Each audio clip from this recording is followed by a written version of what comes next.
नमस्कार मंडळी, आज आपण बनवणार आहोत अगदी झणझणीत, चविष्ट आणि मस्त घरगुती पद्धतीचा राजमा मसाला। एकदा ही रेसिपी नक्की करून बघा आणि राजमाची चव तुम्हाला नक्कीच आवडेल। सर्वप्रथम आपण राजमा निवडून स्वच्छ करून घेतलेला आहे। आता हा राजमा एका कढईमध्ये घेऊन चांगला भाजून घेऊया। राजमा थोडा भाजल्यामुळे त्याला छानसा स्वाद येतो। राजमा चांगला भाजून घेतल्यानंतर त्याच कढईमध्ये थोडंसं तेल घालूया।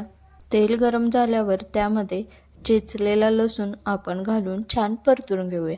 आता यामध्ये टोमॅटोची पेस्ट घालायची आणि टोमॅटोचा कच्चेपणा जाईपर्यंत तसेच तेल सुटेपर्यंत छान परतून घ्यायचं। आता यामध्ये आपण तयार करून घेतलेला खोबरे लसूण मसाला घालूया। हा मसाला व्यवस्थित मिक्स करून थोडा वेळ छान परतून घेऊया। मसाल्याचा सुगंध आला की समजायचं आपली चवदार ग्रेव्ही तयार होण्याच्या मार्गावर आहे। आता यामध्ये चवीनुसार थोडंसं मीठ घालूया आणि चवीनुसार आपलं घरगुती तिखटही घालून घेऊया।